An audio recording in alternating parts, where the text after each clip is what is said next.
हरि ओम. उत्तिष्ठ जाग्रत प्राप्य वरांनी बोधत या ब्रीदवाक्यांनी शुक्रवारी संध्याकाळी आपल्या शिबिराची सुरुवात झाली आणि छोट्या चिमुकल्यांनी वारी आपल्याला म्हणजे काय सांगितलं तर माझ्या मनात आलं की आपली छोटीशी वारीच झाली की नाही शुक्रवार संध्याकाळपासून.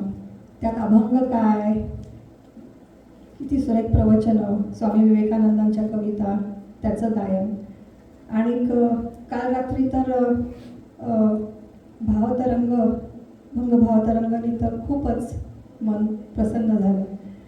तर अशी ही वारी आपली वळत वळत वळत आता रविवारी शेवटच्या सत्राकडे आलो आहोत आपण.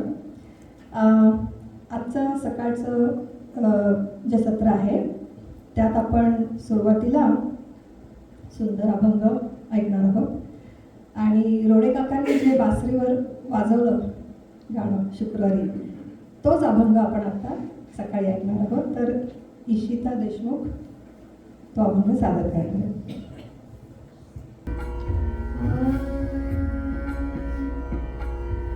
सुंदर ते ध्यान उभे विठेवरी, सुंदर ते ध्यान उभे विठेवरी, करकटावरी ठेवूनिया, सुंदर ते ध्यान उभे विठेवरी, सुंदर ते ध्यान. तुळसी हार गळा कासे पितांबर, तुळसी हार गळा कासे पितांबर, आवडे निरंतर, आवडे निरंतर तेची रूप, सुंदर ते ध्यान उभे विठेवरी, सुंदर ते ध्यान.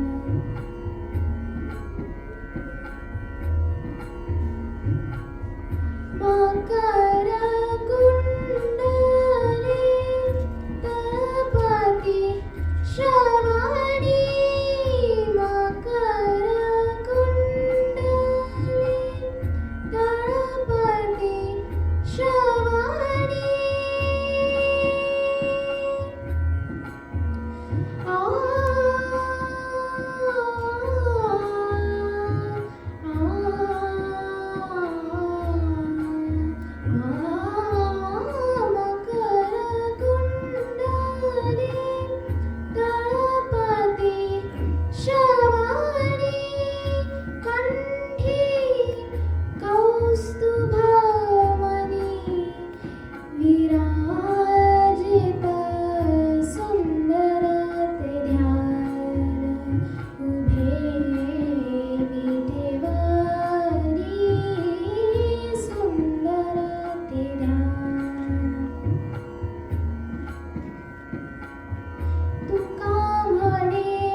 खूप छान इशिता फार सुरेख अभंग गायलास तू. आता ह्यापुढे आपण यूथ ग्रुप डिस्कशनचं झालं त्याचं कन्क्लुजन विवेक थत्ते सादर करणार आहे. Hello. Okay. Hi. Good morning, everybody. माझं नाव विवेक थत्ते आहे. From here on out, I'll talk in English.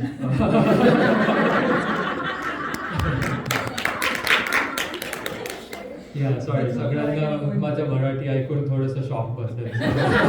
We are used to it. Okay. Yeah, so I'll be giving a brief summary of what we talked about in the youth group, in the group discussion. And yeah, to begin with, our prompt was twofold. There were two questions that we kind of addressed here. The first one was Swami Vivekananda's quote that has been the centerpiece of our entire retreat, and that is, "Arise, awake, and do not stop until your goal is achieved." And then the second tenet that we were talking about is that Swami Vivekananda is also the person who introduced spiritual Hinduism to the US. So we really delved into what actually is spiritual Hinduism. So yeah, our discussion kind of started with a definition of what this whole quote is: "Arise, awake, and do not stop until your goal is achieved." In the most obvious sense, I think we can all agree that spiritually it just means to become self-aware, and the goal obviously is self-realization that Brahman is all around you. Not only that, and that you are Brahman. That's pretty obvious though. We also realized that this tenet had a lot of other meanings that could apply very happily to our daily lives. It could mean it's relevant in the pursuit of whatever goal you may have. We're all at different stages of our lives. Some are students striving to get into a better college. Some are working professionals striving to secure a better future for themselves and their families. So Swami Vivekananda's quote here is not just spiritual, but it's applicable to our everyday lives as well. It is in some ways a call to just overall consciousness, to figure out what you want and to pursue that goal in an unrelenting way. So one other thing that we talked about this first tenet was that sometimes you could have goals that kind of conflict with each other. The most simple example being, as a student, you have different priorities that may conflict or not align with each other. In that case, the definition of arise and awake at least changes. Arising and awaking can be really just waking up and figuring out what you want to do next. A lot of us in these early stages of our lives, it moves so fast, and we may be even dancing to somebody else's tune, but we never really take a stop back and figure out what it is that we want in the first place. So arise, awake can be interpreted in that lens as well.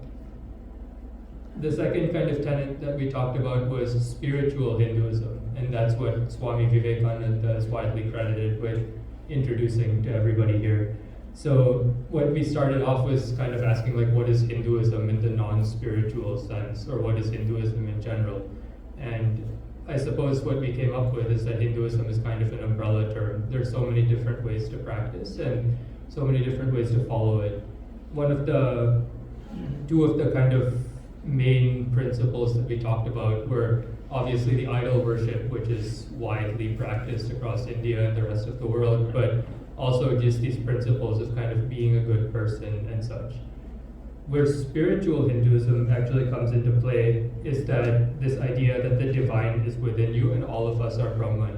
So this idol worship that's widely practiced across the world, if you do that with the goal of striving for self-realization and really uncovering something better than yourself, that's where the spirituality is introduced.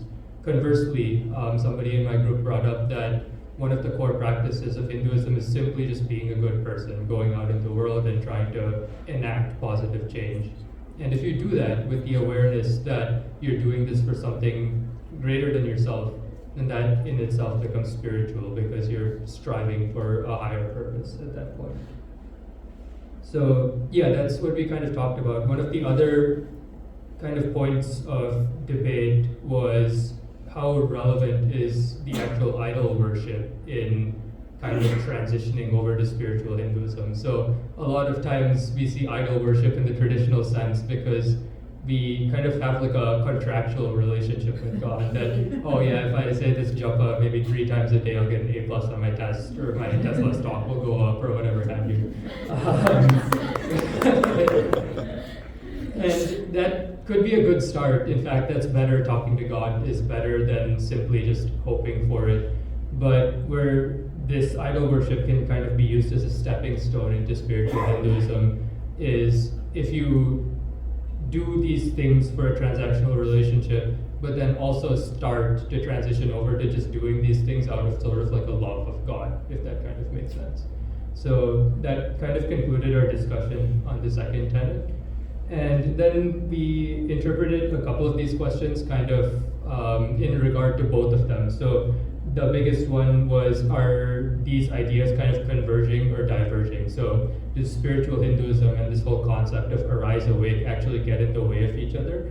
Or are they kind of bringing us towards the same goal? And I think one of the most meaningful things that I kind of took away from this discussion, from what everybody else had shared, was that you can't really have one without the other. You need the arise awake to really drive yourself towards your goals, but you need the whole spiritual Hinduism to kind of center yourself, figure out what you really want, and then reevaluate from there. One of my favorite quotes from Swami Vivekananda actually highlights this really well. I'm a big proponent of, or I enjoy physical fitness, and Swami Vivekananda has a very enlightening quote here. When he was asked by one of his disciples, why is it not simply enough to just study the Gita, to meditate and do dhyan, but why is it important to sort of build up our health and body as well? Swami Vivekananda gave him what I consider a pretty savage reply. And what he said is, do you consider yourselves as men? You have got only a bit of rationality, that's all. How will you struggle with the mind unless the physique be strong? What have you got besides eating, sleeping, and satisfying the creature comfort? Thank your stars that you have not developed into quadrupeds yet.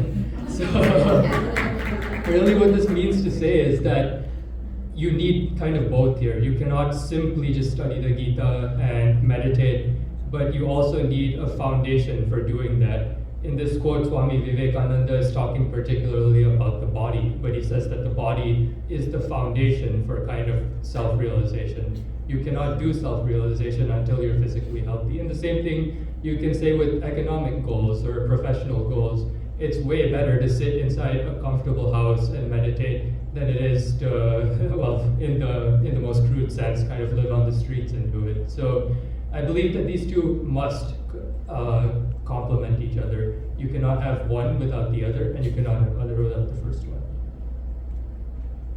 Yeah, and then we kind of moved on into the relevance of today's world. How do these kind of apply to you personally? And a lot of our group kind of said that these help them navigate all of the chaos of modern life. So a lot of what we deal with as young people is obviously social media has become a huge thing in not the last couple of years, but yeah, for the last decade or so now. And then obviously peer pressure, family expectations, and we kind of interpreted this to be like the sleep that Swami Vivekananda is talking about. So when you talk about arise awake, again, it's kind of distancing yourself from all of the outward pressures, centralizing yourself, figuring out exactly what you want, and then trying to work towards those goals without ceasing. In a way, this principle of arise awake, as well as spiritual Hinduism, is a way to detract from whatever external influences are put on you that may or may not be good, and then really work towards what you want and what you believe for yourself. And yeah, the last kind of tenet, or not the last tenet, but the last question that we were kind of asked to answer as a group was, is this practical? What does success kind of look like? And this was pretty intriguing as well, because in the spiritual sense, I guess success has been well defined for us, although it's hard to kind of visualize and kind of move towards there. But success in the spiritual sense is self-realization, union with what we call Brahman, and yeah, just kind of taking steps towards that direction. So then the question that Ashwin and I kind of posed to the group was that, why do these small goals matter, right? Like if this is the big goal, and if it's actually a guarantee, our scriptures say that maybe not in this life, but maybe in a couple of other lives, every single person on this world is destined to become self-realized, although who knows how long it's going to actually take you to get there.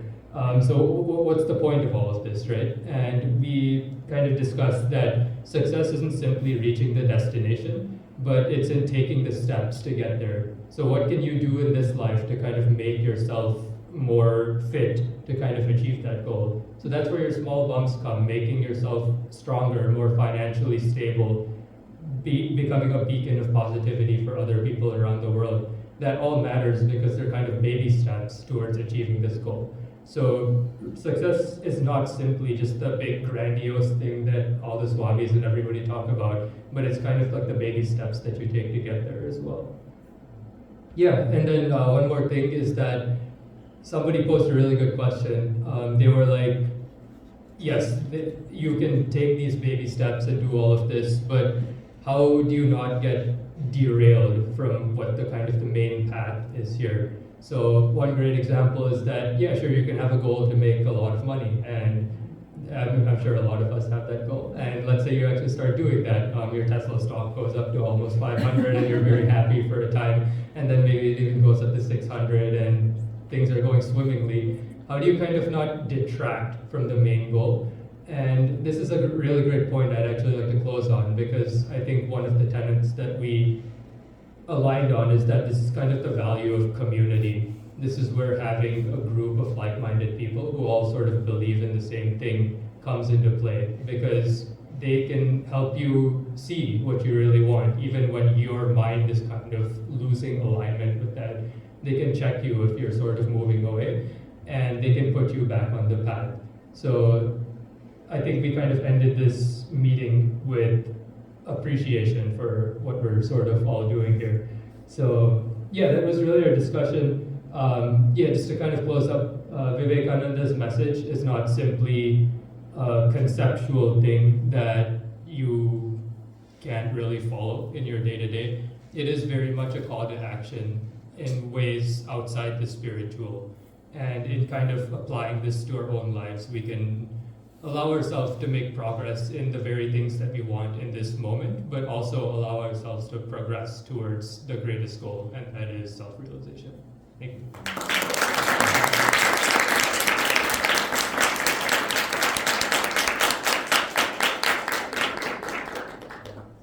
Thank you, Vivek and youth group. Your group discussion topics definitely were very enlightening. Your thoughts and what you shared with us was very enlightening. Really, as Vivek ended, being here with everyone helps us keep on track and gives us that boost, right? And with each other's help, we just keep going. So thank you so much, Vivek, and your entire group. This was the proud now. I would say स्वामीजींची कृपा. आता यानंतर आपण 2 मनोगतांकडे वळणार आहोत. पहिलं मनोगत सादर करणार आहे डॉक्टर अनुराधाताई कुलकर्णी. हरिओम. स्वामींना मनोमन नमस्कार करून आणि तुम्हाला सर्वांनाही नमस्कार करून 2 शब्द बोलते. एकदा 2 शब्द बोलायची परमिशन मिळाल्यानंतर किंवा थांबायचं हे कळायला स्वामीजीच व्हावं लागतं. आणि मी तिथे खूप दूर आहे, त्याच्यामुळे राधिका तुझ्या बोटाकडे पाहिजे 4 मिनिटं झालं की सांग मला. बरं, आज हे खरं प्लॅन नव्हतं आणि मी काही तयारी केलेली नाही आहे त्याच्यामुळे, पण वयाचेही अधिकार असतात काही. म्हणजे 50च्या वर आता जात आहे ना, तरी लक्षात ठेवा की अगदी सगळंच वाईट नाही आहे.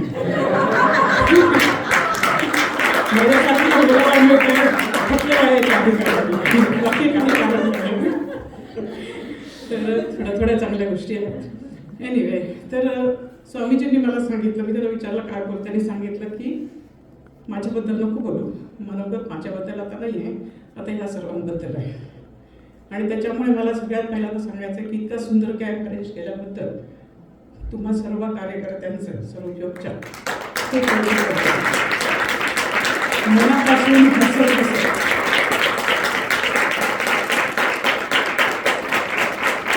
तुमचं जे डेडिकेशन आहे याच्यामध्ये आणि जे तुम्ही मनापासून करता, म्हणजे सगळे, आणि मी बाकीचं बोलतोय ना आपण इकडे तिकडे, सगळेजण स्वामीजींबद्दल बोलत आहेत, त्यांची चांगली चांगली वाक्य आठवत आहेत. तर म्हणजे कसं इकडचं तिकडचं फार कमी बोलणं आहे, जे स्वामीजींना आवडायचं नाही. मला अजून आठवतं आमच्याकडे स्वामीजी जेव्हा राहिले तेव्हा बऱ्याच वेळेला मेडिकल गोष्टी मी तुम्हाला सांगितलं असं व्हायच्या. तर मग तेव्हा ते बरोबर 5-1 मिनटं बोलू द्यायचे आणि मग परत कुठेतरी या विषयावर यायचे ते.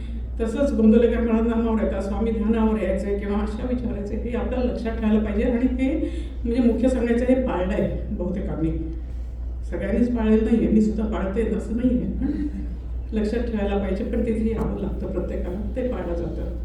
तर सगळ्यांना मी खूप नमस्कार करते तुम्हाला, कारण तुमच्या वयामध्ये सगळं एवढं पुढे जाणं मी नव्हते तेव्हा तिथे, त्याच्यामुळे मनापासून तुमचं कौतुक करते.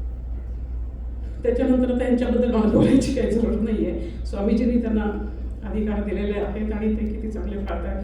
प्रत्येकजण त्यांच्या व्यक्तित्वानुसार जे करत आहे ते आता मला लक्षात येते की काय फरक आहे. सगळ्यांचं प्रेम जे आहे ते ईश्वर प्राप्ती आहे, स्वामीजी म्हणायचं आहे ते ईश्वर प्राप्ती आहेच आहे, त्याच्याबद्दल काही प्रश्न नाही, कोणीच विसरलेलं नाही आहे. ते निदान विसरत असतील मधून मधून, इथे तरी विसरलेलं नाही असताना शिबिरामध्ये. पण इथे यांच्या प्रत्येकजण व्यक्तित्वानुसार आता श्रमदादांनी जे केलं इथे मला आश्चर्य वाटलं की खूप निराळ्या पद्धतीने सगळं सुरू आहे. शिबिर जे आहे ते मुख्य ते बालकेंद्र म्हणजे आणि युवा केंद्र यांच्याकडे डिरेक्टेड आहे. हे स्वामीजींनी तेच केलं होतं. म्हणजे मी तेव्हा तिथे नव्हते, मला माहीत नाही, पण तुम्हाला जे तयार केलं स्वामीजींनी ते तसंच तयार केलं नाही का. त्याच्यामुळे तो जे करतो हे ते तसंच असणार आणि पुढचे येतील. आणि प्रत्येकजण या भारताच्या दृष्टीने हा इथल्या दृष्टीने आता त्याच्या ह्याच्यातून मॅथमॅटिक्समधून गाण्यामधून कुठून असे प्रत्येकाच्या व्यक्तित्वानुसार निरनिराळे लोक निरनिराळे ह्याच्यात तयार होतील आपोआप.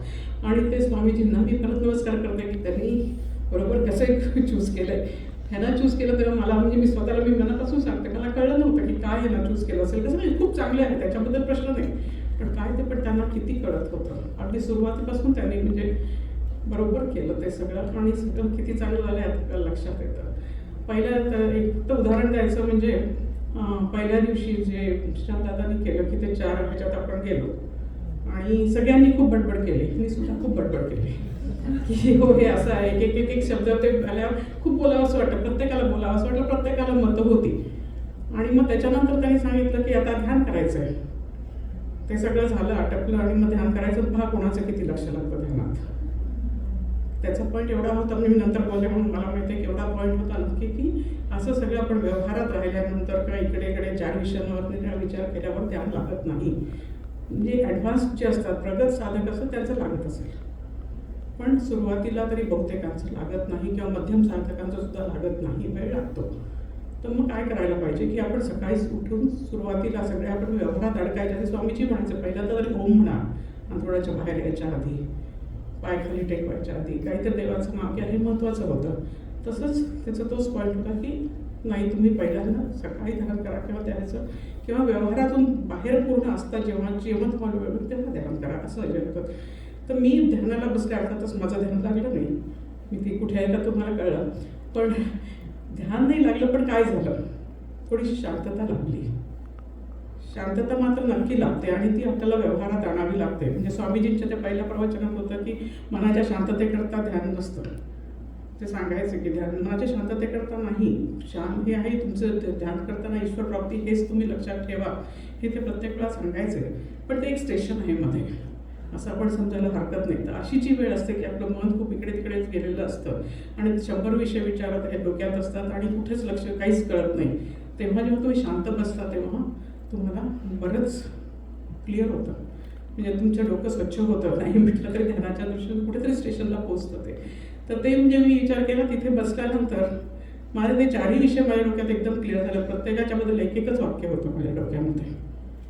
कसं झालं ते तर आधी किती होतं की ह्याच्यावर किती बोलता येईल हे असेल, किती जणांचं होतं नाही ह्याच्यापेक्षा हे महत्त्वाचं त्याच्यापेक्षा ते महत्त्वाचं आहे. पण इथे जो होतं पैशाचा आधाराबद्दल होतं की पैशाचा आधार वाटावा. आता त्याच्यात काय गोंदवलेकर महाराजांनी म्हटलं म्हणजे ते वाक्य बरोबर आहे, त्याच्याबद्दल कुठेच शंका कोणाच्याच मनात नको.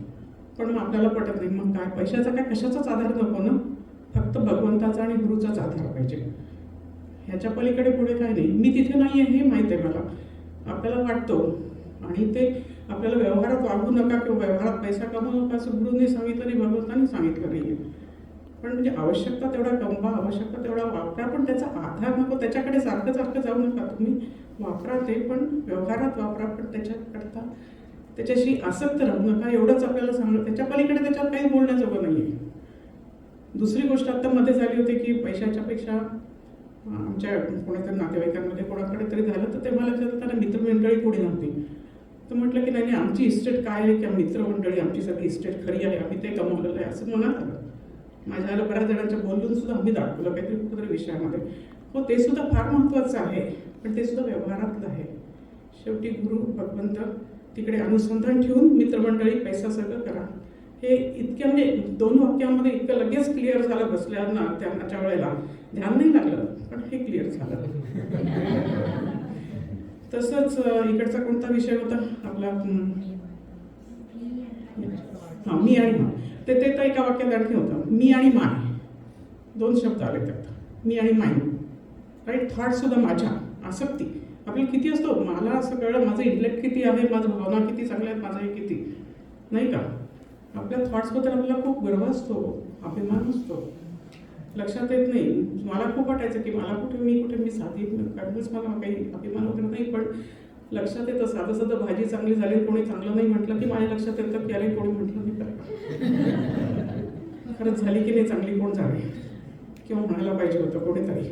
तर ते मग अभिमान नाही का तो माझा तो आहे अभिमान. मला वाटतं माझ्यात अहंकार नाही, पण प्रत्येकात असतो.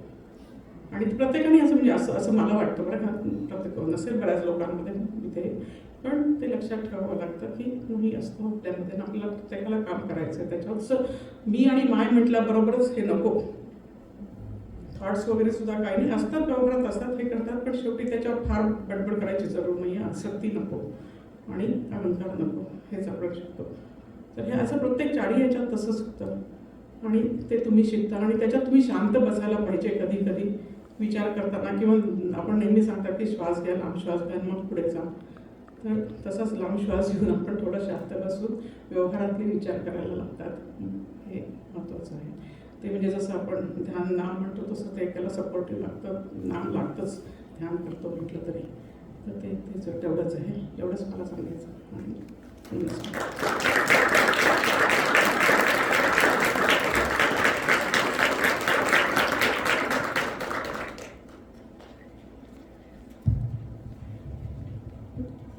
थँक्यू अनुराधाताई. तुमच्यामुळे पुन्हा एकदा उजळणी झाली आमची, सगळे विचार छान.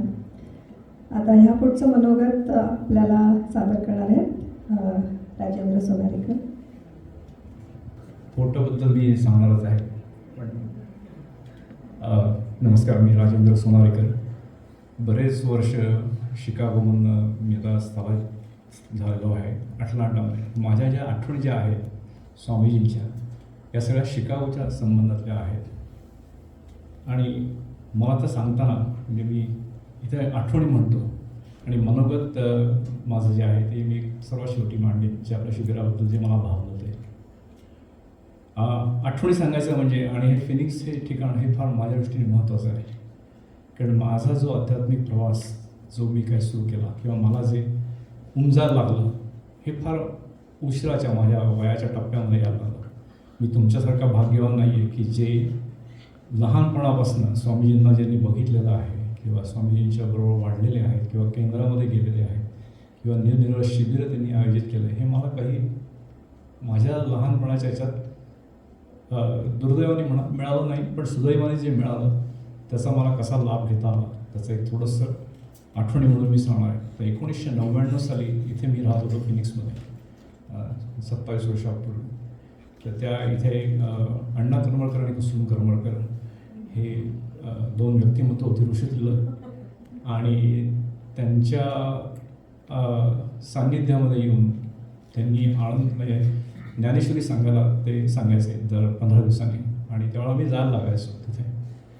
आणि मला असं झालं की 2000 साली इथल्या माझ्या व्हिसा सिच्युएशनमुळे माझ्या कंपनीने सांगितलं की तुला देश सोडावा लागेल आणि तुला दुसरीकडे जावं लागेल. तर मी आनंदाने ते स्वीकारलं आणि मी लगेच सिंगापूरला गेलो तिथनं.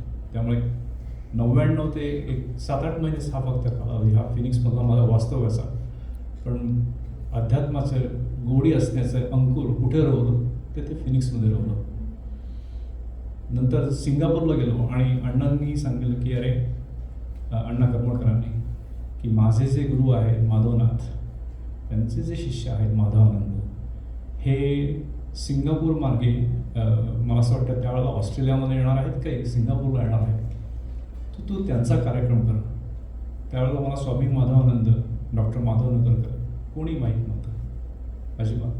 त्यांच्याबद्दल वाचलेलं नव्हतं, अभ्यासही नव्हता, त्यांनी लिहिलेलं किंवा त्यांनी बोललेलं काही माहीत नव्हतं. फक्त एवढंच मला अण्णांनी सांगितलं की तू त्यांची प्रवचनं सिंगापूरमध्ये कर. सिंगापूरमध्ये जाऊन मला फक्त नेमके 1 वर्षच झालं होतं त्यावेळेला, आणि मी म्हटलं हो मी करेन जरूर. तर पहिला जो अनुभव स्वामीजींचा हा माझा सिंगापूरमध्ये. समर्थ रामदासांचं दासबोधातील सौंदर्य का म्हणजे हे या विषयावरती त्यांचं अतिशय उत्तम असं बोलणं हे सिंगापूरला मी 2002 फेब्रुवारीला त्या ठिकाणी आयोजित केलं होतं. आणि त्यानंतर मग पुढे जास्त काही सांगत आलो नाही की स्वामीजींच्या बोलण्यातनं, आणि जरी त्यांनी कधी मला पाहिलं नाही आयुष्यामध्ये तरी पण एक वेगळाच ऋणानुबंध हा आहे आमचा. अशा पद्धतीचं एक नातं त्या 2002 साली त्या फेब्रुवारीमध्ये निर्माण झालं. त्यानंतर परत मी यायचं ठरवलं अमेरिकेमध्ये. 2003 साली मी अमेरिकेमध्ये आलो, आणि 2003 साली अमेरिकेमध्ये आल्यानंतर म्हणजे 2002 साली मी अमेरिकेत आलो, आणि 2003ला स्वामीजींचा हा दुसरा म्हणजे त्यावेळेला अमेरिकेत येणं त्यांचं चालू झालं जास्त कार्यक्रमाच्यासाठी. ते शिकागोमध्ये असं केंद्र नव्हतं. शिकागोमध्ये साधक वर्ग असं मला वाटतं फारसे कमी असतील. आपल्या अलकाताई रिसोडकर आहेत, ते त्यांच्या माधवनाथांच्या त्यांच्या वडिलांच्या कृपेमुळे त्यांचा परिचय होता, पण फारसा असा त्यांचा शिष्यवर्ग किंवा त्याचे साधक असे नव्हते. तर 2003 साली स्वामीजींची परत माझा कॉन्टॅक्ट झाला, आणि स्वामीजी माझ्याकडे 2003 साली अपार्टमेंटमध्ये राहायला आले. मला असं वाटतं एक फोटो आहे त्याच्यामध्ये, आधीचा फोटो अजून आधीचा असेल, हा फोटो. तर माझी मुलगी त्यावेळेला, ही छोटी मुलगी आहे गौतमी, ही होती 2 वर्षाची, आणि तिचे आजी आजोबा यायचे, तर त्यामुळे हे आलेले आपले आजी आजोबाच आहेत, आणि हा हक्क आपला त्यांच्यावरती आहे. अशा पद्धतीने स्वामीजींशी तिचं बोलणं, आणि ती बसलेली मांडी, आधीचा फोटो बघू परत, इतक्या सहजतेने ती त्यांच्या मांडीमध्ये जाऊन बसलेली आहे, आणि ती म्हणली की आबा तुम्ही मला घोडा करा. स्वामीजी आपल्या सर्वांना माहीतच आहे, ज्यांनी अनुभवले, कुठलाही एक क्षणाचा विलंब न करता स्वामीजी माझ्या मुलीसाठी घोडा म्हणून संपूर्ण त्या अपार्टमेंटमध्ये खेळत बसले. तर असे हे आमचे स्वामीजी. तर त्यावेळेला मी मंत्रदीक्षा अनुग्रह स्वामीजींचा त्यावेळेला घेतला. त्यांनी मला एक 16 दिलं प्रसाद म्हणून. ते 16 आजही मी सगळं मंगल कार्याला अजूनही ते वापरतो. त्यानंतर असे अनेक कार्यक्रम हे पुढचे बरेच वर्ष होत गेले. 2003 साली पहिला भावअभंग तरंगाचा कार्यक्रम हा शिकागोमध्ये आणण्यात आला होता, आणि त्यावेळेला अतुलजींनी गायलेली गवळण ही अजूनही अंगावर शहा आणते.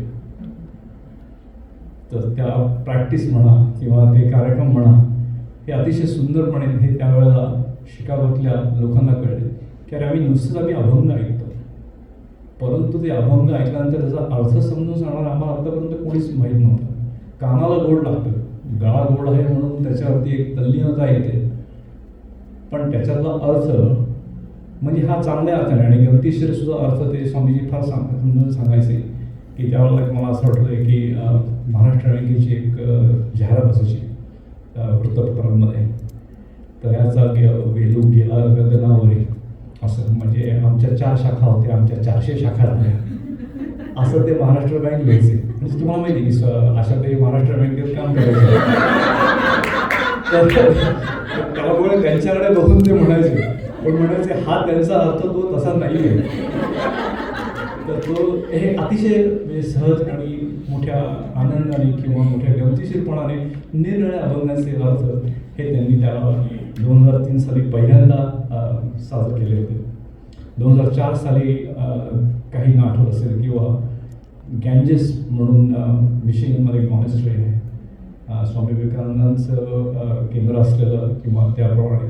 तर तिथे हे पहिलं शिबिर अमेरिकेतून मी असं म्हणेन की स्वामीजींनी त्यावेळी घडून आणलं 2004 साली.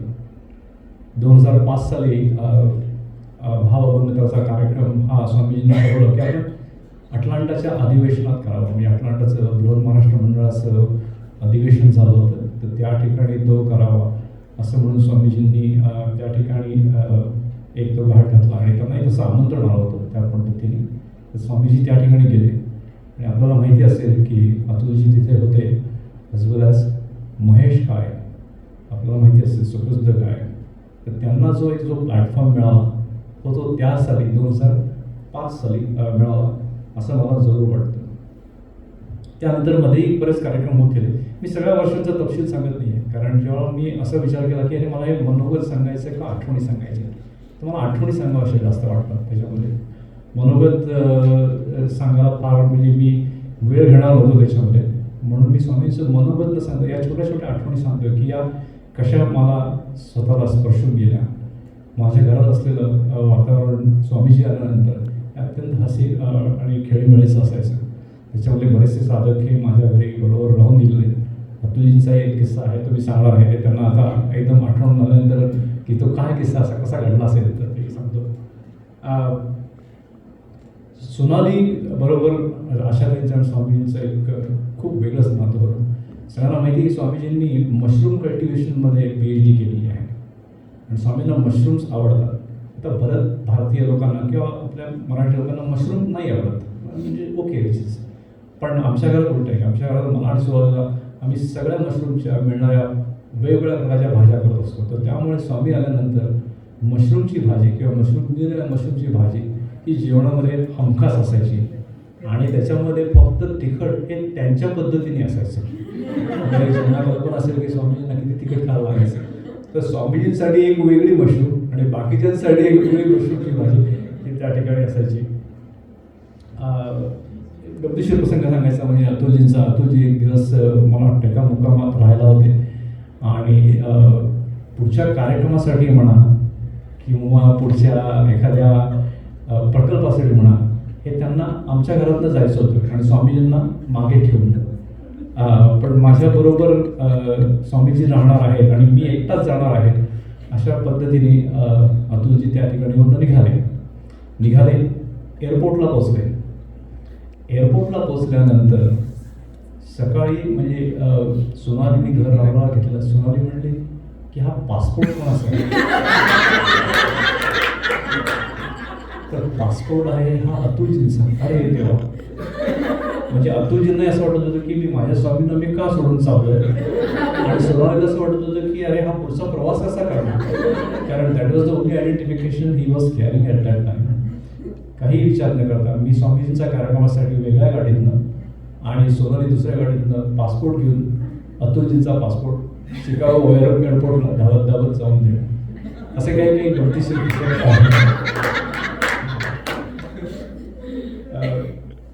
आणखीन म्हणजे स्वामीजी जेव्हा यायचे तेव्हा घरामध्ये सांगितलं की माझं घर शिकागोमध्ये असं ठिकाणी होतं की पूर्ण मागची बाजू घराची पूर्ण मोकळी होती, त्यामुळे 365 दिवस हा वेगवेगळ्या प्रकारचा सूर्योदय हा माझ्या घरातनं पाहायला मिळायचा आणि आम्ही अनुभवायचो. म्हणजे उत्तरायणाचा सूर्योदय आणि दक्षिणाचा सूर्योदय असे आम्ही सर्व पूर्ण बघायचो. मी त्याचे भरपूर फोटो काढलेले आहेत आणि स्वामीजींना ते अतिशय आवडायचं, कारण त्यांना संध्येला माझ्या डेकवरती बसून अतिशय सुंदर असं साधन त्या ठिकाणी त्यांना ते उपलब्ध होतं. त्यातला एक प्रसंग असा आहे थोडासा की मला असं वाटतं की वर्ष साधारण माझं चुकेल, पण एक वर्ष एक कार्यक्रम होता आणि स्वामीजी सकाळी लवकर उठलेले होते. त्यांच्या सवयीप्रमाणे 4 वाजता उठले होते. त्यांची संध्या आणि ध्यान आणि हे झाल्यानंतर 6ला ते किचनमध्ये आले. त्यावेळेला आम्ही पण उठून 6ला आलो. आम्ही ध्यानात त्यावेळेला बसलो नव्हतो, परंतु त्यांनी चहा केला आणि ते अतिशय शांत होते, काहीही बोलत नव्हते, काही नव्हते. आणि कार्यक्रम होता दुपारी 3 वाजता साधारण. तो कार्यक्रम करण्यासाठी म्हणून त्यांची तयारी चालू होती, त्यांचं लिखाण चालू होतं. एक तुम्हाला लक्षात आलं असेल की स्वामीजींचं तुम्ही लिखाण बघितलं असेल तर त्यांना निरनिळ्या रंगाची पेन्स वापरायची त्यांना खूप सवय होती. निरनिळ्या रंगातील पेनं ते नोट्स काढायचे आणि त्याच्यावरती नोट्स काढून की कुठला विषयावरती आपल्याला किती कसं एम्फसिसने बोलायचं आहे, कुठला विषय आहे महत्त्वाचा आणि वेगवेगळ्या कारणावरती. तर हे सगळं त्यांचं ते काम चालू होतं, परंतु ते बोलत नव्हते त्या विषयावर. आणि आम्हाला थोडंसं विचित्र वाटलं, पण म्हणलं की साहजिक आहे की आपण विचार करत असतो की एखादा विषय मांडायचा आहे त्या दिवशी संध्याकाळी म्हणून आपण बोलत नसतो. आम्ही काही प्रश्न विचारले नाही आणि मला एक फार आनंद माझा पर्सनली वाटायचा की मी जे राहायचो ते खूप नॉर्थला राहायचो आणि कार्यक्रम हे भारतीय किंवा मराठी लोक जे होते हे शिकागोच्या साऊथला राहायचे. त्यामुळे ट्रॅव्हल डिस्टन्स हे जवळजवळ एक तासभर असायचं, मिनिमम तास ते 1.5 तास. तर ते जेव्हा असायचं तेव्हा मला आनंद का व्हायचा की माझे स्वामी माझ्या उजव्या बाजूला बसतो आहे आणि मी त्यांचा सारथी आहे. हा जो एक भाव आहे माझ्या मनामध्ये हा कायम असायचा की ते शांत बसलेले आहेत, ते बाहेरचं बघतायत, ते नोट्सकडे बघतायत, ते बोलत नाही कोणाशी. मागे आशाताई असेल, मागे सोनाली असेल, कोणी जरी असते गाडीमध्ये तरी मी त्यांचा सारथी आहे आणि ते माझे स्वामी माझ्या शेजारी बसलेले आहे. कार्यक्रम झाला शिकागोला. संध्याकाळी आम्ही घरी आलो. जे काही भोजन होतं मला असं आठवत नाही की कुठे भोजन केलं आणि का होऊ नये, मला राहवलं नाही. मी प्रश्न विचारला, म्हणलं स्वामी इतक्या वेळा मी तुमच्याबरोबर राहिलेलो आहे, गेलेलो आहे, पण तुम्ही आज बोलला का नाही? असं काही बोलत नव्हता दिवसभर. त्यांनी काय सांगावं तरी म्हणजे माझी सकाळी आई गेली.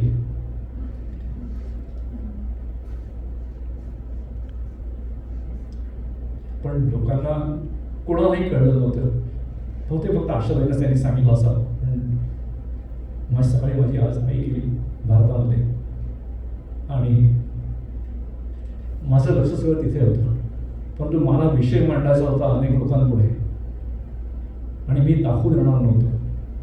हा त्यातला होता. एवढंच बोल, बाकी काही नाही म्हणजे त्याच्यामध्ये. तर इतकं एक गूढ असं स्वतःच्या मनामध्ये साचवून ठेवून सुद्धा पण तो त्या दिवशी त्याने तो विषय मांडला आणि ते मला फार जाणवलं. म्हणजे बरेचसे प्रसंग असे आहेत की म्हणजे 2012 साली दीप्ती आणि त्यांना माहिती आहे की विस्कॉन्सिन आपण गेलो होतो. त्या ठिकाणी त्यांना पिझ्झा खायला फार आवडायचं आणि सगळ्यांच्या बरोबर गप्पा गोष्टी असं खेळत. म्हणजे हे माझे स्वामी आहेत हे कधी मला वाटलंच नाही बाहेर गेल्यानंतर. ते स्वामी आहेत पण स्वामी नाही, पण ते माझ्या वडिलांसारखे किंवा माझ्या काका किंवा माझ्या कोणतरी अतिशय जवळचे आहेत, रक्तातल्या नात्यातले आहेत, असाच एक भाव हा त्या ठिकाणी असायचा. विषय सांगायचे झाले तर ठळक विषय असेल त्यांनी जे मांडले ते शिकागोमध्ये. आणि आणखीन एक काम केलं की गेल्या इतक्या वर्षात मी पण एक व्हिडिओ रेकॉर्डिंग वेगवेगळ्या फॉर्मॅटमध्ये केलेलं आहे. म्हणजे आपल्याला माहिती असेल की VHS टेप्स होत्या, DVDs होत्या किंवा वेगवेगळे व्हिडिओ, हे सगळं एकत्र संकलन करून मी आत्ताच ऑक्टोबरमध्ये स्वरूपयोगच्या कार्याला देऊन आलो. त्यामुळे परत ते स्वामीजींच्याबद्दलच्या ज्या व्हिडिओज आपण आपल्याला परत कधीतरी बघायला मिळतील. तर ज्ञानेश्वरीतील आणि गीतेतील काव्य सौंदर्य गीताभंग हा कार्यक्रम जवळजवळ 2 वेळा, चिन्मयानंदांवरचं 9 ग्रंथांचं विवरण किंवा त्याचा जो अभ्यास स्वामीजींनी केलेला होता आणि चिन्मय मिशनमधली शिकागोमधली प्रवचनं तिथे व्हायची तोही आहे. नवविधा भक्ती या विषयावरती पण त्यांनी लिहिलेलं जे किंवा त्यांनी जे बोललेलं आणि ती जी प्रवचनं आहेत ती रेकॉर्डेड आहेत. दासबोधातील संवाद आहे, सैषा गणेश विद्या, अथर्वशीर्षाचा असा विशेष कार्यक्रम हाही शिकागोमध्ये त्या ठिकाणी घडलेला होता. 2016 साली मला वाटतं की जो गीताभंगचा कार्यक्रम झाला त्याच्यामध्ये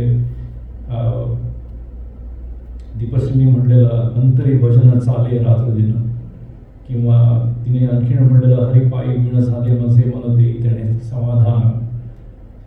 अश्विनी गायलेला युगनयोग हम योगी, मला वाटतं कुमार गंधर्वांचं जे गीत आहे.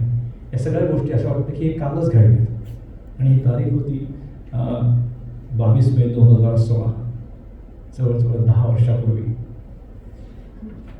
एक आणखीन गोष्ट सांगायची म्हणजे की या शिकागोतल्या या भेटीमध्ये स्वामीजींनी अनेक साधक गोळा केले. आणि हे साधक म्हणजे कसं की वयाचा कुठलाही याच्यामध्ये डिफरन्स न बाळगता 20 वर्षापासून ते 70 वर्षापर्यंत सर्व साधक हे एकाच मार्गाने चालणारे असे त्यांनी जे गोळा केले. त्याच्यामध्ये रिसोडकर आहेत, आपले काणे आहेत, नरेंद्र काणे हा त्यांचा वर्गमित्र, ते जे शिकागोमधले एक मोठे अंतरप्रेन्योर आहेत.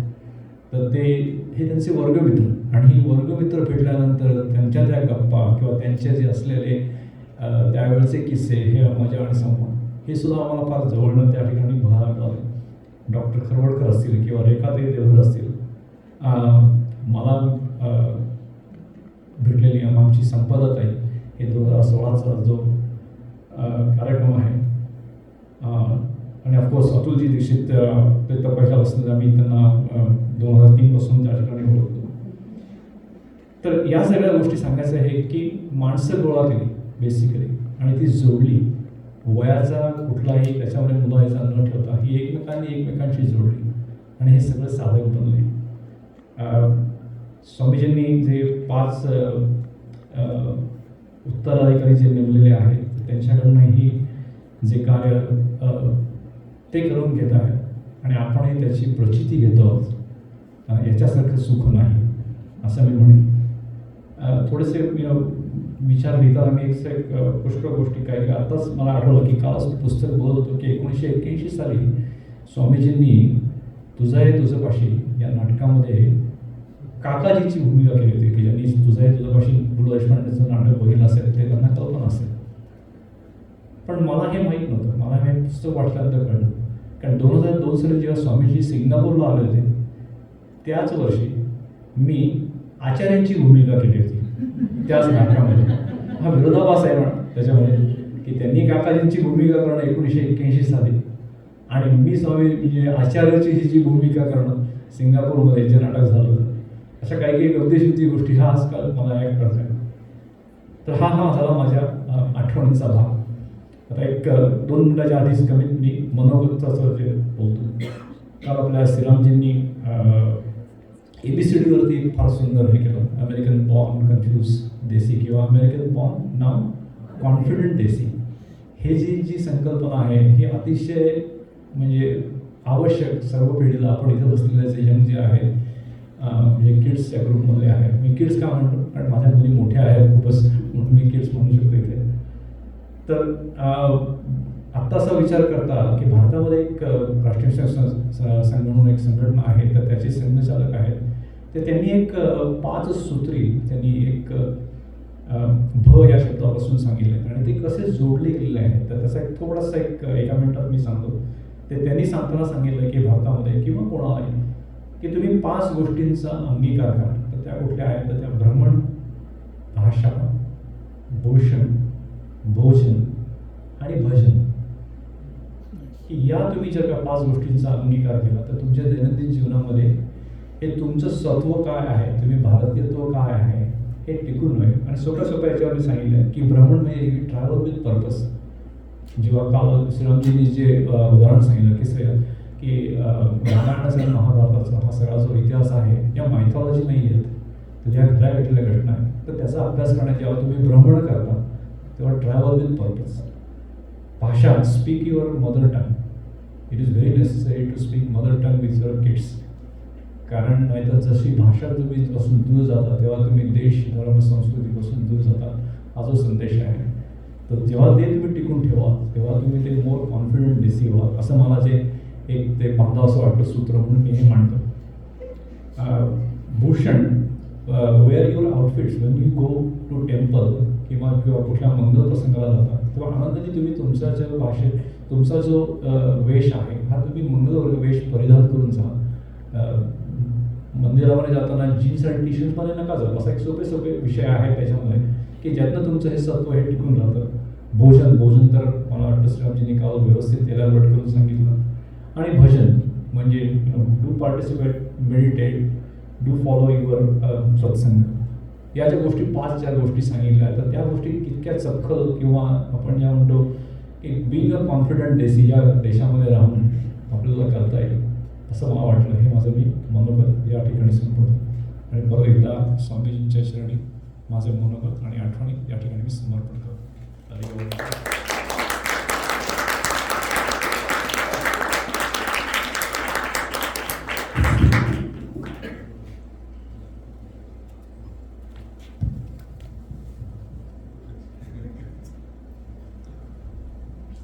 राजेंद्रजींनी इतकी छान स्वामींची आठवणी काढून दिल्यात, त्यामुळे जास्त काही बोलता पण येत नाही. एकच वाटलं की स्वामींच्या आशीर्वचनात ते नेहमी म्हणतात, मी आहेच, इथेच आहे. त्याचा प्रत्यय परत एकदा राजूदादांनी आपल्याला दिला. आता इथून पुढे आपण अश्विन रोडे यांच्याकडनं पुन्हा एकदा अभंग ऐकणार आहोत.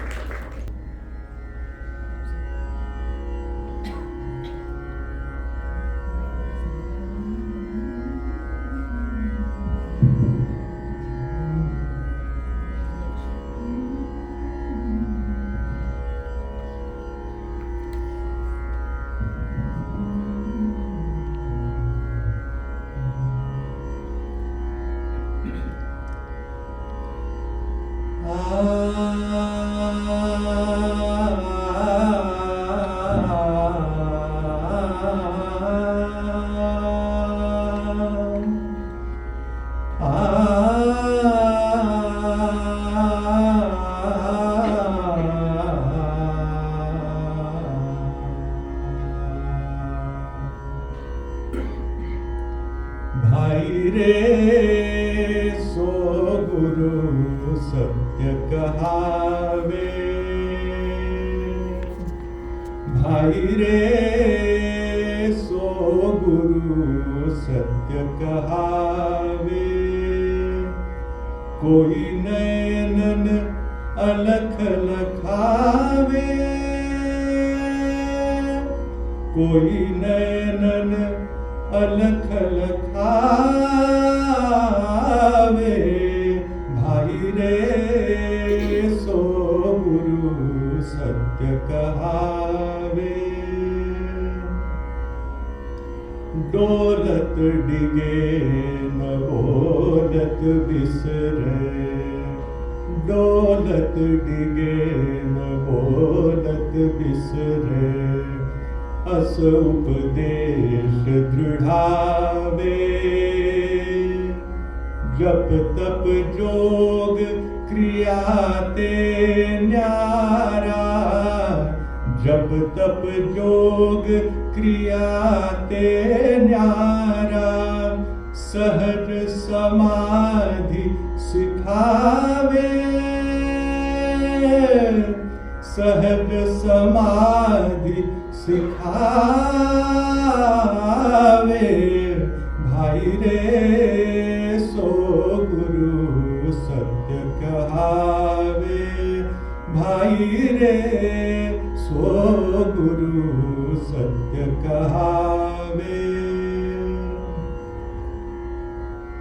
काया कष्ट भूली नहीं देवे, काया कष्ट भूली नहीं देवे, नहीं संसार छुड़ावे, नहीं संसार छुड़ावे, जह मन जाए जहाँ जहाँ तहाँ तहाँ, यह मन जाए जहाँ जहाँ तहाँ तहाँ, परमात्मा दर्शावे, परमात्मा दर्शावे, भाई रे सो गुरु सत्य कहावे, कर्म करे निष्कर्म रहे, कर्म करे निष्कर्म रहे, कछु ऐसी जुगति बतावे, सदा विलास त्रास नहीं मन में, सदा विलास त्रास नहीं मन में, भोग में जोग जगावे, भोग में जोग जगावे, भाई रे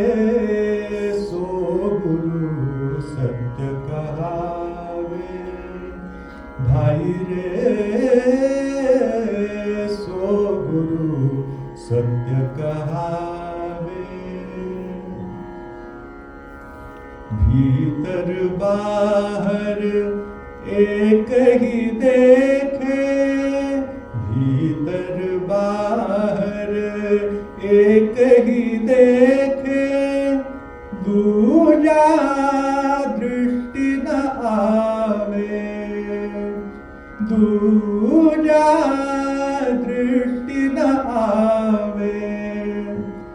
कहे कबीर कोई सतगुरु ऐसा, कहे कबीर कोई सतगुरु ऐसा, आवागमन छुड़ावे, आवागमन छुड़ावे। भाई रे सो गुरु सत्य कहावे, कोई नैनन अलख लखावे,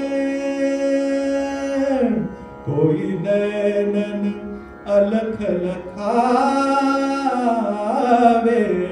भाई रे सो गुरु सत्य कहावे, भाई रे सो गुरु सत्य कहावे, सो गुरु सत्य कहावे।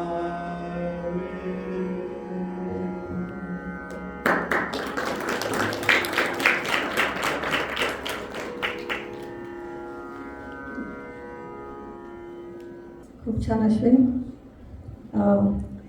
आम्ही शिकागोचा ग्रुप ना खूप भाग्यवान आहोत, कारण आमच्याकडे अश्विन आहे आणि महिन्यातनं एकदा तरी आम्हाला अश्विनचा करून अभिनय ऐकायला मिळतो. पुन्हा स्वामींचीच कृपा. आणि गमतीचा भाग सांगते की सर्वात प्रथम मी रामनिरंजन न्यारा हे कबीरांचं अश्विनकडून ऐकलं आणि त्यानंतर मी पंडितजींचं ऐकलं. मी अश्विनला म्हणते की मला तुझंच जास्त आवडलं. आणि तो इतका हंबल आहे, तो म्हणतो तू माझं पहिलं ऐकलं ना म्हणूनच वाटतं, पण असं काय. So thank you Ashwin. आता इथून पुढे आपला शेवटचा आपण खूप उत्सुकतेने आपण वाट बघतोय तो ॲडल्ट ग्रुप डिस्कशनचं कन्क्लुजन आता आपण ऐकणार आहोत. तर केदार कुलकर्णी आपल्याला ते समराईज करणार आहे. हरि गुरुर्ब्रह्मा गुरुर्विष्णू गुरुर्देवो महेश्वरा, गुरु साक्षात परब्रह्म तस्मै श्री गुरवे नमः. भरपूर नोट्स आहेत, त्यामुळे बहुतेक तासभर बोलायला लागेल असं वाटतंय, पण योगिता तिकडे बसली. मी प्रश्न एकदा परत वाचून दाखवतो. खूप इंटरेस्टिंग प्रश्न होता सगळ्यांसाठी. आणि गंमत म्हणजे वेगवेगळे ग्रुप्स, 3 जे ग्रुप्स होते, तर तिन्ही ग्रुप्स नंतर जेव्हा मी संकलन करायचा प्रयत्न केला तर ऑलमोस्ट प्रत्येकजणांचा व्ह्यू किंवा डिरेक्शन ही सिमिलरच होती. आणि गंमत म्हणजे नवरा बायका वेगवेगळ्या ग्रुपमध्ये होते तरी त्यांचं एकमत झालं. सो आय थिंक आपण, कारण तो विषयच असा आहे की अध्यात्म मार्गाकडे, आणि आपण सगळेजण इथे शेवटी ईश्वर प्राप्ती आपल्याला करून घ्यायची या ध्येयाने इथे जमलेलो आहोत. स्वामीजींनी आपल्याला एकत्र आणलेलं आहे. सो प्रश्न असा आहे, संतांनी ज्ञानप्राप्तीच्या मार्गावर चालताना नाम आणि ध्यान हे दोन्ही साधना मार्ग सांगितले आहेत. नाम आणि ध्यान यापैकी एक साधना मार्ग प्रधान प्रायमरी आणि दुसरा पूरक सपोर्टिव्ह असं आहे का, की दोन्ही प्रमुख साधना मार्ग आहेत? तर ह्याच्यावरती मी आता नोट्स काढल्यात, त्या कलेक्ट पण केल्यात. फक्त मी कोणी काय काय लोकांचे जे ओपिनियन्स आहेत किंवा मी स्पेसिफिकली नावं सांगत नाही आहेत, पण ओव्हरऑल त्यांचा जो जिस्ट आहे, त्यांनी कसं कसं प्रत्येक ग्रुपमध्ये मांडलेलं आहे ते सांगण्याचा प्रयत्न करतो. तर आता आपल्याला आय थिंक सगळ्यांकडनंच म्हणजे तिन्ही ग्रुप्सकडनं ह्याचं थोडक्यात उत्तर हे असं आलेलं आहे की ह्या एकमेकाला पूरक साधना हे आहेत, नाम आणि ध्यान. कारण आपण आता आज सकाळच्या ध्यानोत्तर नंतर जे विवरण आपण अतुल दादांकडनं ऐकलं, कालचं प्रबोधन जे ऐकलं, या सगळ्यामध्ये आपण बघितलं की ध्यान हे आपण तासभर 1.5 तास करू शकतो, पण त्याचा जो उरलेला वेळ आहे दिवसातला तो वेळ आपल्याला जर आपलं अनुसंधान आणि आपलं कॉन्सन्ट्रेशन तसंच राहायचं असेल तर त्यासाठी त्याला काहीतरी पूरक साधनाही लागतेच.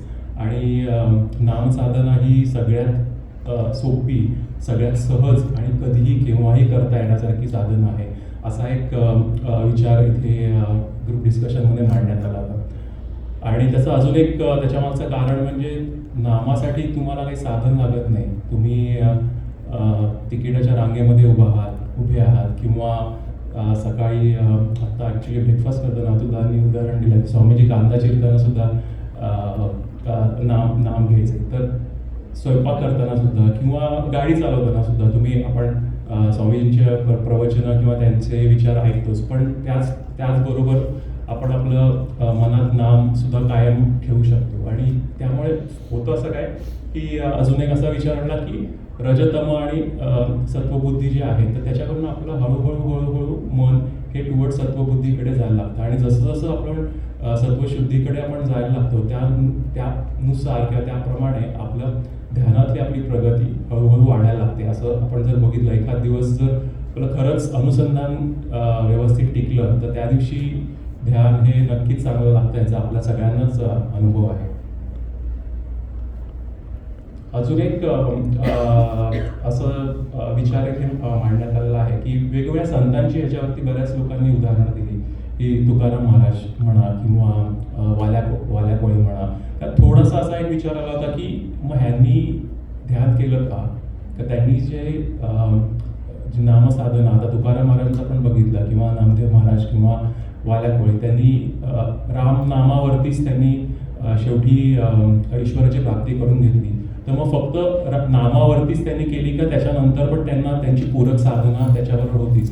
तर आपल्याला स्वामीजींकडनं तुकाराम महाराजांचं भरपूर चरित्र आपण ऐकलेलं आहे. ते डोंगरावरती जाऊन त्यांची स्वतःची वेगळी साधना करत होतेच. आणि ज्या ज्या संतांनी नामसाधना केली त्यांनी त्याचबरोबर त्यांचं स्वतःची साधना, ध्यान साधना ही सुरूच होती. त्यामुळे ह्या एकमेकाला पूरक आहेतच. अजून एक विचार इथे असा आला होता की संतांची ही खूबी आहे किंवा त्यांचे आपल्यावरती उपकार आहेत म्हणायला लागेल की समोरचा शिष्य कसा आहे, त्याची प्रकृती काय आहे, तो कुठल्या समाजात राहतो, कुठे राहतो, कसा वावरतो, यानुसार ते त्याला साधना कशी करायची आणि त्याची प्रगती त्याच्याकडनं कशी करून घ्यायची हे सांगत असतात. तर जेव्हा गोंदवलेकर महाराजांचं जर उदाहरण घेतलं त्या काळची वेळ किंवा तुकाराम महाराज, रामदास स्वामी त्या काळची वेळ जर घेतली तर तेव्हाची परिस्थिती अशी होती की त्यांना जर आपण सांगितलं असतं की हे सगळी अराजकता चाललेली आहे, मुसलमानी सत्ता तुमच्यावरती अत्याचार करतायत, काळजी करू नका, तुम्ही बसा घरामध्ये तासभर ध्यान करा, तर हे शक्य होणं हे पॉसिबल नव्हतं. कोणीच त्याच्यावरती विश्वास ठेवला नसता. पण त्यासाठी त्यांचं काय झालं होतं की धर्मावरती जी काजळी आली होती ती काजळी त्यांना दूर करण्यासाठी, त्यांना सत्वगुण त्यांचा बाहेर येण्यासाठी, त्यांना त्यांच्या तिथे प्रवृत्त करण्यासाठी त्यांना नामसाधना देणं त्यावेळी महत्त्वाचं होतं. आणि मग हळूहळू त्यातनंच अजून एक इथे विचार सांगितला की शेवटी मग ती नामाची पण गरज पडत नाही. जसं गोंदवलेकर महाराज सांगितलं, आपण नाम घ्यायला लागतो आणि मग हळूहळू त्याची प्रचिती आल्यानंतर आपण नाम घेतोय हेही आपल्याला कळत नाही. सो असा एक त्याच्यामध्ये विचार मांडण्यात आला होता. तर दुसरा असा अजून एक त्याला उपप्रश्न असा होता, नाम घेणं आणि स्वला धरून राहणं म्हणजे एकच प्रोसेस आहे का? आणि तसं असेल तर शब्दाची गरज काय? फार इंटरेस्टिंग आहे हा, खरं खूप सूक्ष्म जाणारा प्रश्न आहे असं एका ठिकाणी मांडण्यात आलं. आणि मेन कसं आहे की आपण ध्यानाला बसतो, आपण सगळ्यांनाच स्वामीजीने अनुग्रह दिला आहे, आपण ध्यानाची प्रोसेस समजावून सांगितली आहे. तर ध्यान करताना आधी नामावरतीच आपण श्वासावरती नामाचा उच्चार करतो, त्याच्यावरतीच आपलं हळूहळू कॉन्सन्ट्रेशन वाढवतो.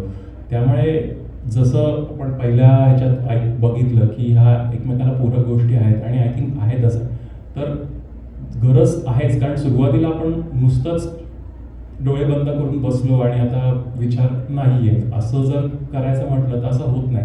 तर त्यासाठी तुम्ही नाम घेऊन त्याच्यावरती श्वासावरती लक्ष ठेवून हळूहळू आपल्याला त्या स्थितीपर्यंत पोहोचायचं आहे. तर त्यामुळे शब्दाची गरज आहे हे डेफिनेटली खरं आहे. आणि मोस्ट ऑफ द जे रिस्पॉन्सेस लोकांच्या ग्रुप डिस्कशनमधनं बाहेर पडलं त्याच्यामध्ये तसाच त्यांचा डिरेक्शन तशी होती. आणि पुढचा जो आहे तो पण अजून एक इंटरेस्टिंग असा आहे की नाम आणि ध्यान हे एकमेकांना पूरक साधनं असतील तर जसं ध्यानात नामाच्या साहाय्याने मन शांत व्हायला मदत होऊन स्वचा बोध घेण्याची प्रक्रिया ध्यानात घडते, ज्याच्यामुळे ज्ञानप्राप्ती सेल्फ रिअलायझेशन होऊ शकतं. मग एखाद्या साधकाला नामसाधना प्रमुख ठेवून ज्ञानप्राप्ती सेल्फ रिअलायझेशन होऊ शकतं का? तर जसं सुरुवातीला आपण बघितलं की तुकाराम महाराज किंवा वाल्या कोळी यांचं उदाहरण बघितलं किंवा गोंधळकर महाराजांचं उदाहरण बघितलं. त्यांनी जरी नामसाधना सांगितली आणि लोकांना राम नामाची गोडी लावली, शेवटी नंतर हे ध्यान झाल्याशिवाय आपलं जीवशिवाचा संयोग हा होतच नाही. आणि त्यावरती अजून एक असं आलं की एका जागी बसून आपण नाम घ्यायचं आणि मग हळूहळू आपण नाम घेतो आहोत हेही आपण विसरून जातो आणि मग आपण जीव आणि शिव याचं तादात्म्य पावण्याचा प्रयत्न करतो. असा एक विचार इथे मांडण्यात आला होता.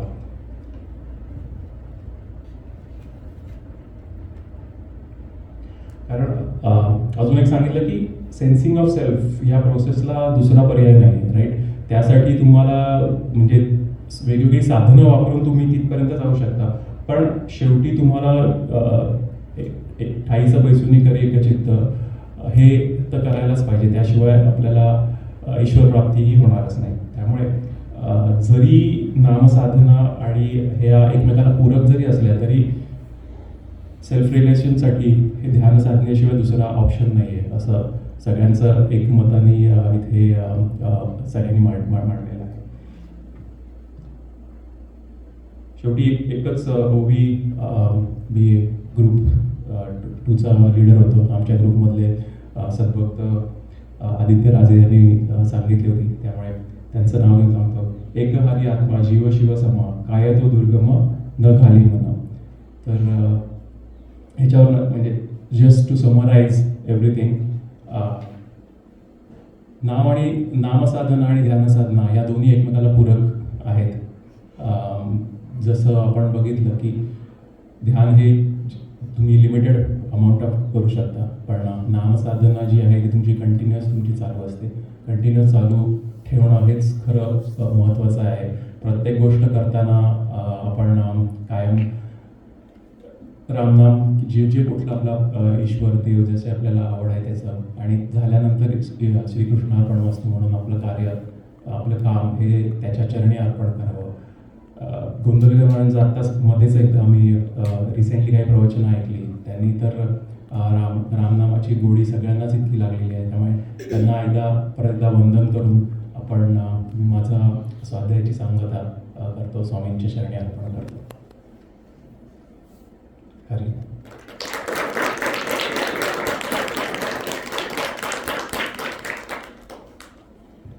धन्यवाद केदार दादा, छान समरी केली. मला असं वाटतं आता पहिलं सत्र आपलं संपत आहे आणि 15 मिनिटाचा ब्रेक आहे. ठीक आहे.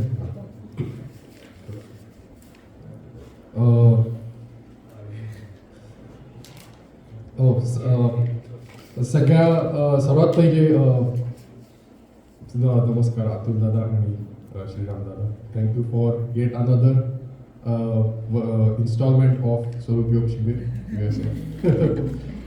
सगळ्या ऑर्गनायझर्सना खूप थँक्यू, कारण I think we were agree this has been one of the best शिबिर in US. So looking forward to many more शिबिर इन दिस वे. आणि थोडंसं म्हणजे पहिले मला आता टेन्शन आलं खरं म्हणायचं नाही, पण कन्फ्युजन म्हणजे तसं कधी केलं नाही आधी. पण आज सकाळचे प्रेझेंटर्स बघितले सगळे शिकागोचेच आहेत. आय थिंक एक GD टॉपिकचं शिकागोचंच एक्सटेन्शन केलं असं. आता डेन्व्हर हां एक काय आहे पण शिकागो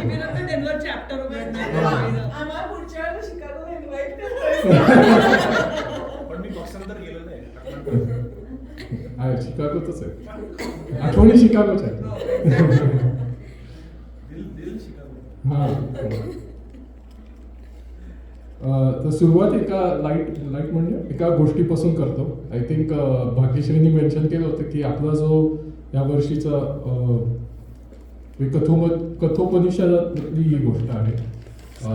तर सुरुवातीच्या पहिल्याच दिवशी आय थिंक भाग्यश्रीनी मेन्शन केलं होतं. एकदा वाजश्रव नावाचे एक ऋषी होते आणि त्यांचा मुलगा नचिकेत असतो. तर त्या वाजश्रव ऋषींनी विश्वजित नावाचा एक यज्ञ ऑर्गनाईज केला. त्या यज्ञात आय थिंक असं होतं की सगळ्या ज्या मटेरियलिस्टिक आपल्याजवळच्या गोष्टी आहेत त्यांचं दान करायचं. आणि ॲज पार्ट ऑफ दॅट ते त्यांच्याजवळच्या ज्या सगळ्या गायी आहेत त्यांचं ते दान करत होते. आणि ते बघून त्या छोट्या नचिकेतने विचारलं की तुम्ही मला पण दान करणार आहात का असं. आणि तो सारखं भुणभुण करत होता. लहान मुलं क्युरिओसिटी असते ते यज्ञाच्या मध्ये होईल. तर ते वाजश्रव ऋषी एकदम संतापून म्हटले मी तुला यमदेवालाच दान करणार, यमाला दान करणार. तर ते नचिकेत लहान होता त्याला इम्पॅक्ट झाला असेल म्हणजे. पण कथा असं सांगते की त्यांनी खूप मोठं प्रायश्चित केलं त्याच्यामुळे त्या नचिकेतने. आणि ॲक्च्युली यमराज त्याला प्रसन्न झाले आणि यमदेवाला त्यांनी काही जे प्रश्न विचारले तर त्याच्यात एक होतं की मला मरणानंतर मेल्यानंतर काय होतं हे जाणून घ्यायचं आहे. आणि जगात अमर अशी कुठली गोष्ट आहे का जी अमर राहते. तर यमदेवानी त्याला सांगितलं की आत्मा हाच अमर आहे. आणि ॲक्च्युली त्याला आत्मज्ञानाचा उपदेश केला. म्हणजे यमदेवानी आत्मज्ञान सांगितलं नचिकेतला व्यक्ती. तर नचिकेत आणि यमदेव आणि नचिकेत यांच्यात जो संवाद झाला तर त्यातल्या एक श्लोकांपैकी जे कठोपनिषदातले श्लोक आहेत त्यातला हा एक श्लोक आहे. उत्तिष्ठत जाग्रत प्राप्य वरांनी बोधत. आणि पूर्ण श्लोकाचं पुढे शूरस्य धारा निशिता दुरत्यया दुर्गम पतस्तत कवयो वदंती. तर ते म्हणजे ट्रान्सलेशन बरेच आहेत त्याचे. तर त्याच्यात उठा जागे व्हा आणि श्रेष्ठ ज्ञानी गुरूंच्या शोध घेऊन त्यांच्याकडून आत्मज्ञान आत्मसात करा. अगेन यमदेव सांगतात आत्मज्ञान. आणि आत्मज्ञान प्राप्तीचा मार्ग हा अतिशय सूक्ष्म आणि कठीण आहे. तर एका इंग्लिश ट्रान्सलेशनमध्ये त्याचं होतं की it's like walking on a razor's edge. इतका तो अवघड आहे मार्ग. आणि मग हे सगळं वास्तव एकतर जे एवढा अवघड मार्ग आहे तर खरोखर आपल्याला जमणार आहे का असा एक प्रायमरी प्रश्न येतो आहे. पण मला एकदम स्वामींच्या एका प्रवचनातलं वाक्य आठवलं की एखादा लहान मुलगा जर का असेल आणि त्याला जेव्हा मार्ग माहिती नसतो तेव्हा पहिल्यांदा त्याला हात धरून तो मार्ग दाखवायला लागतो. आणि एकदा त्याला मार्ग समजला वाट कळली की दरवेळेला काय हात धरून त्याला दाखवायची गरज नाही, त्याला तो जायला लागतो. तसं इतका हा अवघड मार्ग असला तरी आपले सद्गुरू आपला हात धरून या मार्गावरून आपल्याला नेणार आहेत ही खात्री असायची, चिंता नको त्याची. ज्ञानेश्वर महाराजांनी म्हटलंय की आता उपाय वनवसंतू जो आज्ञेचा आहे वतंतू अमूर्तची परिमूर्तू कारुण्याचा.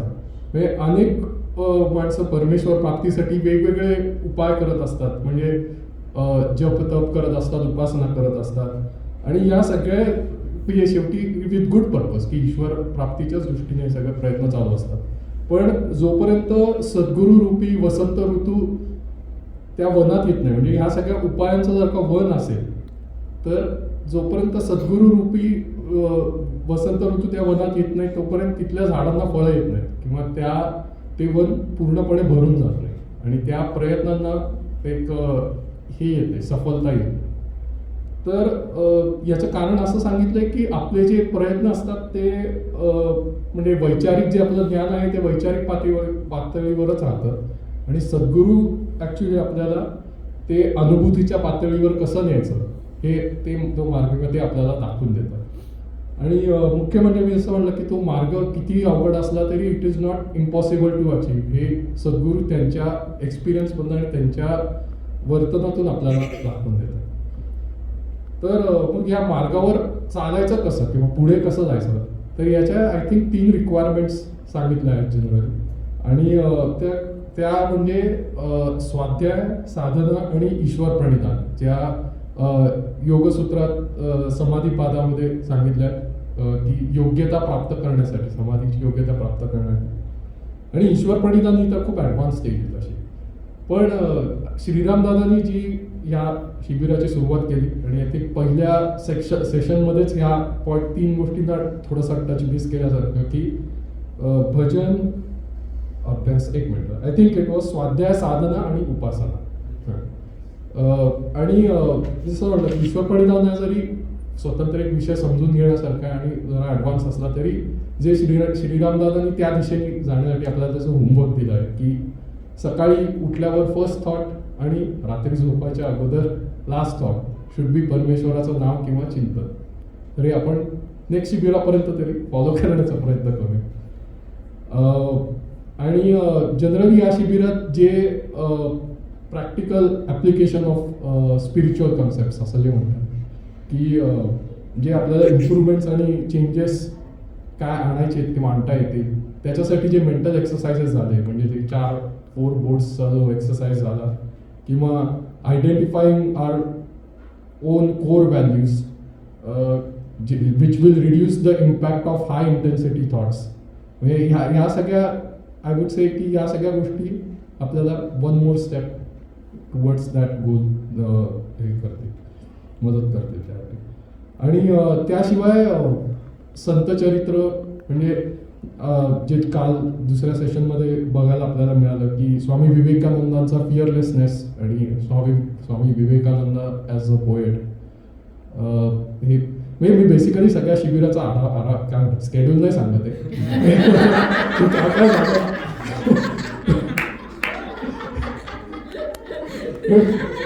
सगळे आमचे सिरियस आहे. नेक्स्ट काय झालं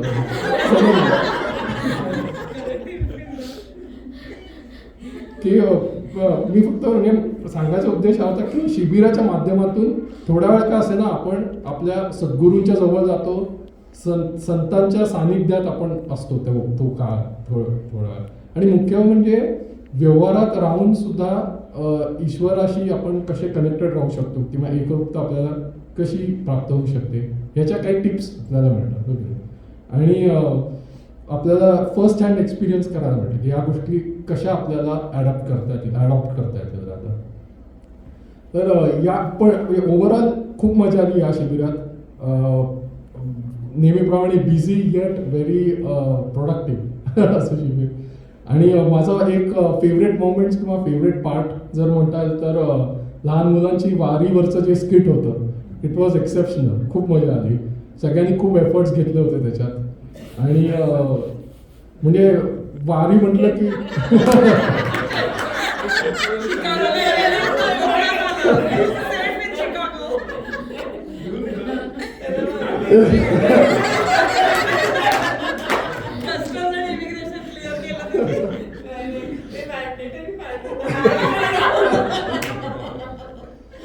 पण वारी आणि त्याच्यासोबत मिळून दिंडीचा सुद्धा आपला जो एक हे असतो की रिंगण, दिंडी, त्याच्यानंतर फुगडी, म्हणजे वारीचा हाच एसेन्स आहे ना की त्या मार्गावरती जाताना तुम्ही या सगळ्या ऍक्टिव्हिटीज करताय. आणि लहान असताना याच गोष्टी आपण असोसिएट करायचो वारी बरोबर. असं वाटलं की जसं मोठे होत गेलो, कॉलेजमध्ये गेलो, ड्रायव्हिंग शिकलो, तर वारी म्हटलं की पहिले थॉट यायचा की FC रोड बंद, ट्रॅफिक जॅम, काय करणार.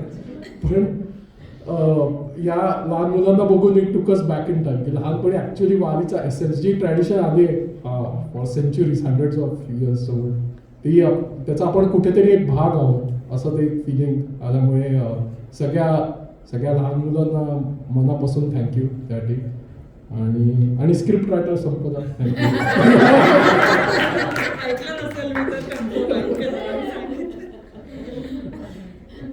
आणि फायनल थॉट्स म्हणजे यावर्षी आय थिंक खूप जण असे भेटले इन अँड अराउंड शिबिर जे पहिल्यांदाच आले होते शिबिराला.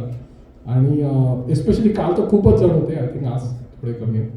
पण आय होप यू फील काय म्हणतात त्याला, म्हणजे असे एक enriching experience. I hope it was an enriching experience to you all. आणि पहिलं शिबिर हे नेहमी स्पेशल असतं. कोणालाही असं वाटतं की आपलं पहिलं शिबिर जे असतं ते खूप जास्ती त्याच्या आठवणी असतात आपल्यासोबत. आणि हे शिबिर आणि याच्या पुढचे जे असे शिबिर होतील त्या या पहिल्यांदा येणाऱ्यांना I think there be lot of discussions about it around it.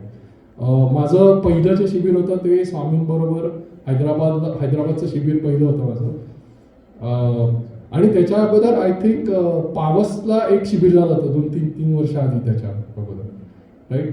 पण आमच्या घरी नेहमी पावसचं शिबिर काय बेस्ट होतं, तू नव्हतास नाही का त्यात?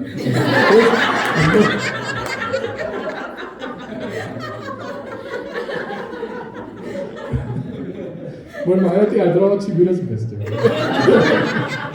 हैदराबाद असोसिएशनच बेस्ट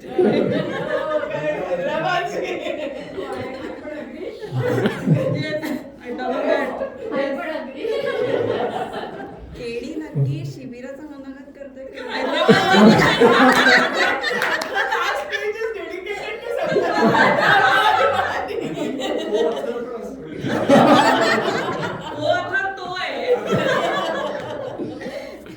फार आरोप वाढून फार क्वेश्चन्स व्हायच्या आधी मी माझं एक खूप छान वाटलं सगळं.